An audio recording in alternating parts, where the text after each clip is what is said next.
Hello guys, എല്ലാവർക്കും പുതിയൊരു വീഡിയോയിലേക്ക് സ്വാഗതം. ഞാൻ ദർശൻ. നമ്മൾ ഇന്ന് പറയാൻ പോകുന്നത് പൈക്കോനെ പറ്റിയിട്ടാണ്. അപ്പോൾ ക്രിപ്റ്റോ സംബന്ധമായിട്ടുള്ള ഇൻഫർമേഷൻസുകളും അപ്ഡേറ്റ്സുകളാണ് നമ്മളിവിടെ കൂടുതൽ പറയാറുള്ളത്. അതുപോലെ തന്നെ ചെറിയ ഫൈനാൻഷ്യൽ അഡ്വൈസുകളും കൊടുക്കാറുണ്ട്. അപ്പോൾ ഇതുവരെയായിട്ടും എൻ്റെ ചാനൽ സബ്സ്ക്രൈബ് ചെയ്തിട്ടില്ലെങ്കിൽ സബ്സ്ക്രൈബ് ചെയ്യാനായിട്ട് ശ്രദ്ധിക്കാം. ഇപ്പോൾ ഇത് ട്രെയിൻ ജേണി ആണ്. സൗണ്ട് ഞാൻ മാക്സിമം നോയ്സ് ക്യാൻസലിങ് ചെയ്യാൻ നോക്കാം. I hope the voice will be good. കാരണം ഇതിപ്പോൾ ചെയ്തില്ലെങ്കിൽ എനിക്കിനി സമയം ഉണ്ടാവുമെന്ന് അറിയില്ല. അതുകൊണ്ടാണ് I am kind preoccupied with all other things. അതുകൊണ്ടാണ്. അപ്പോൾ പറഞ്ഞു വരുന്നത്, പൈക്കോയിൻ എൻ്റെ പേഴ്സണൽ എക്സ്പീരിയൻസ് കഴിഞ്ഞാൽ ഞാൻ ചെറിയ ഡിസപ്പോയിൻറ്റഡ് ആണ്. അതായത് 28,000 കോയിൻസ് എൻ്റെ കയ്യിലുണ്ട്. എന്നിട്ട് എനിക്ക് ഇന്നലെ കിട്ടിയത് ആഫ്റ്റർ വെയിറ്റിംഗ് ഫോർ 24 hours ആകെ 3 കോയിനാണ്. So I am bit disappointed in it. പക്ഷേ ഇറ്റ് ഡസൻ മാറ്റർ, കാരണം ഇത് എനിക്ക് ഫ്രീ ആയി കിട്ടിയ കോയിൻസ് ആണ്. പക്ഷെ എൻ്റെ കുറെ എഫേർട്ടുകൾ ഇട്ടിട്ടുണ്ട്. എന്നിരുന്നാലും കിട്ടിയത് കിട്ടി, അല്ലാതെ ഇപ്പം ഒന്ന് പറയാൻ. After all it's A centralised platform. ഇനി 2 ഡൗട്ടുകളാണ് മെയിനായിട്ട് വന്നിട്ടുണ്ടായിരുന്നത്.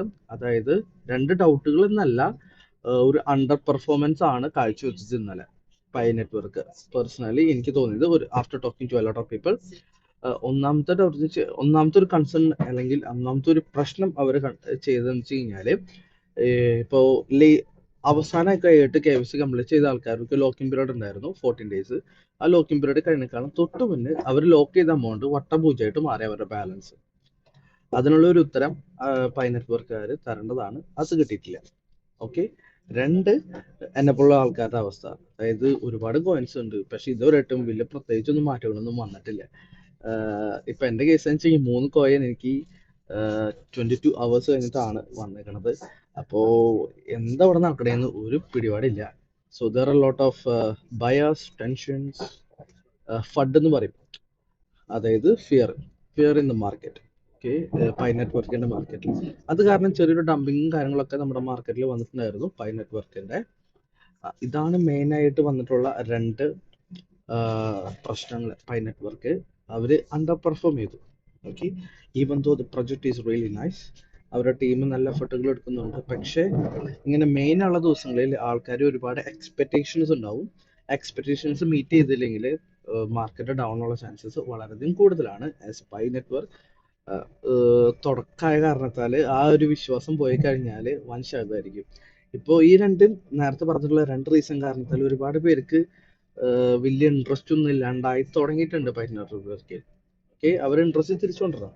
കാരണം ഞാൻ പറഞ്ഞ പോലെ തന്നെ ചെയ്യണം. അല്ലാതെ അതില് ഉടായ്പകളൊക്കെ ചെയ്തു കഴിഞ്ഞാൽ ആൾക്കാർക്കുള്ള വിശ്വാസം നഷ്ടപ്പെടും. അതവർ മനസ്സിലാക്കിയിട്ട് മുന്നോട്ട് പോകുമെന്ന് വിശ്വസിക്കുന്നു. After all this is centralised platform. അപ്പോൾ അവർക്ക് അവരുടെ ഡിമാൻഡ് സെറ്റ് ആക്കാനായിട്ട് അവർ പലതും ചെയ്യും. ഓക്കെ. ഇനി 2 റൂമേഴ്സുകൾ സ്പ്രെഡ് ചെയ്യുന്നുണ്ട് റിലേറ്റഡ് ടു പൈ. എന്തുകൊണ്ട് അവരിങ്ങനെ ചെയ്യുന്നു? മെയിൻ ആയിട്ടുള്ള പറയണത് സപ്ലൈയുടെ ഒരു കേസാണ്. സപ്ലൈ മാക്സിമം കൺട്രോൾ ചെയ്യാനായിട്ട് അവർ ശ്രമിക്കുന്നുണ്ട്, വിച്ച് ഇസ് റിയലി നൈസ്. ഞാൻ ആദ്യമേ പറഞ്ഞു, സപ്ലൈ കുറയ്ക്കണതല്ല, കൺട്രോൾ ചെയ്യണത് നല്ല കാര്യം തന്നെയാണ് അവർ ചെയ്യണത്, which is really nice for the market. അതുപോലെ തന്നെ രണ്ടാമത്തെ റൂമർ എന്താണെന്ന് വെച്ച് കഴിഞ്ഞാല്, അവര് എന്നെ പോലെ ഒരുപാട് ആൾക്കാര് മെസ്സേജ് അയച്ചിട്ടുണ്ടായിരുന്നു പൈ നെറ്റ്വർക്കിന് ഡയറക്റ്റ് ആയിട്ട്. അതായത് നിങ്ങൾ എന്ത് തേങ്ങ ചെയ്യണത്, ഞങ്ങൾ ഇത്ര കഷ്ടപ്പെട്ടിട്ട് ഇത്ര ആൾക്കാരെ കൊണ്ടുവന്നിട്ട് ഞങ്ങൾ ഇത്രയും മൈൻഡ് ചെയ്തിട്ട് ഞങ്ങൾ ആദ്യം തൊട്ട് അവസാനം വരെയുള്ള ലോയൽ ആയിട്ടുള്ള ആൾക്കാരുകൾക്ക് ഞങ്ങൾക്ക് കിട്ടിയ ഞങ്ങളുടെ എഫേർട്ടിന് ഒന്നുമില്ല, നിങ്ങളെല്ലാം തിരിച്ചെടുക്കാന്ന് പറഞ്ഞു കഴിഞ്ഞാൽ അത് ശരിയാവില്ല എന്ന് പറഞ്ഞിട്ട് ഒരുപാട് മെസ്സേജുകൾ ഡയറക്റ്റ് ആയിട്ട് പൈ നെറ്റ്വർക്കിന് പോയിട്ടുണ്ട്. ഒരുപാട് പോളും കാര്യങ്ങളൊക്കെ നടന്നിട്ടുണ്ടായിരുന്നു ഇൻഡിപെൻഡന്റ് മീഡിയാസ് ഇൻ ട്വിറ്റർ. അപ്പൊ അതനുസരിച്ച് പുതിയൊരു അൽഗോരിതം അവർ ഇംപ്ലിമെന്റ് ചെയ്തുകൊണ്ടിരിക്കുകയാണെന്നുള്ളൊരു റൂമറും കിട്ടിക്കൊണ്ടിരിക്കുന്നുണ്ട്. ഇങ്ങനെ 2 റൂമേഴ്സ് ആണ് ഇപ്പോൾ പ്രിവെയിൽ ചെയ്തുകൊണ്ടിരിക്കുന്നത് related to delay in allocation of funds, allocation of pie. Okay. അപ്പോ പേഴ്സണലി എനിക്ക് 3 കോയിനാണ് കിട്ടിയത്. വലിയ എക്സ്പെക്ടേഷൻസ് ഒന്നും ഉണ്ടായിരുന്നില്ല എനിക്ക്. പക്ഷെ ഇത് 28,000 കോയിൻസ് ഉണ്ടായിട്ട് ആകെ 3 അത് ഏകദേശം ഒരു 100 പേരാണ് KYC കംപ്ലീറ്റ് ചെയ്തേക്കണത്. അപ്പോ അവിടെ എന്താ സംഭവിച്ചതെന്ന് എനിക്കറിയില്ല. ഓക്കെ. എന്താ ഉണ്ടാവണെന്ന് നമുക്ക് സമയം കൊണ്ട് കണ്ട് അറിയണം. ഓക്കെ. ഇനി നമുക്ക് മാക്രോ എക്കണോമിക്സിലോട്ട് പോയി കഴിഞ്ഞാൽ മാക്രോ എൻവയോൺമെന്റ് ഇപ്പോഴും ന്യൂട്രൽ ആയോണ്ടിരിക്കുകയാണ്. ന്യൂട്രൽ ആയെന്ന് വെച്ച് കഴിഞ്ഞാൽ ആൾക്കാർക്ക് പേടിയാണ് ഇപ്പം ഇൻവെസ്റ്റ് ചെയ്യാനായിട്ട്. പക്ഷേ ഞാൻ ഇൻവെസ്റ്റ് ചെയ്തുകൊണ്ടിരിക്കുന്നു, കാരണം മാർക്കറ്റിൽ പേടിയുള്ളപ്പോഴാണ് ഞാൻ ഇൻവെസ്റ്റ് ചെയ്ത് തുടങ്ങുക. ഓക്കെ, പിന്നെ അതുപോലെ തന്നെ ഒരു ടിപ്പ് കൂടി ഉണ്ടാവാനുള്ള സാധ്യത ഞാൻ കാണുന്നു. ആ ഒരു ടിപ്പിന് ശേഷം എന്തായാലും മാർക്കറ്റ് റിക്കവർ ചെയ്യാനുള്ള ചാൻസസ് വളരെയധികം കൂടുതലാണ്. ഐ തിങ്ക് ഇൻ ഏപ്രിൽ ഞാൻ ഓൾ ഇൻ ആയിരിക്കും.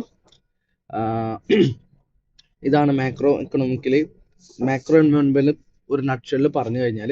പിന്നെ കോംപ്ലിക്കേറ്റഡ് ഇത് പോവാം, പിന്നെ അതിൻ്റെ ഒന്നും ആവശ്യമില്ല. എന്തിനു പറഞ്ഞിട്ട് കാര്യം, നമ്മൾ പൈസ ഉണ്ടാക്കാനാണ് പരിപാടി, അല്ലാതെ നാട്ടിൽ എന്താ നടക്കണമെന്നും മൊത്തമായിട്ട് അറിഞ്ഞു കഴിഞ്ഞാൽ വെറുതെ തന്നെ നമ്മുടെ ഈ 6 മിനിറ്റ് എന്നുള്ളത് ഒരു 10-15-20 മിനിറ്റ് ആക്കണത്. Okay, time is money. അപ്പോൾ അതുകൊണ്ടാണ്. പക്ഷേ ഇൻ കേസ് നിങ്ങൾക്ക് എന്തെങ്കിലും ഡീറ്റെയിൽ ആയിട്ട് അറിയണമെങ്കിൽ എൻ്റെ ഗ്രൂപ്പിൽ ഒന്ന് ചോദിച്ചാൽ മതി, ഞാൻ എന്തെങ്കിലും റെസ്പോണ്ട് ചെയ്യുന്നതായിരിക്കും related to anything related to crypto. Okay, അപ്പോൾ വീഡിയോ ഇഷ്ടപ്പെട്ടെങ്കിൽ ലൈക്ക് ചെയ്യാനായിട്ട് ശ്രദ്ധിക്കുക. പിന്നെ നിങ്ങൾ ഡൗട്ട് ഉണ്ടെങ്കിൽ കമൻറ്റ് ചെയ്യാനായിട്ട് ശ്രദ്ധിക്കുക.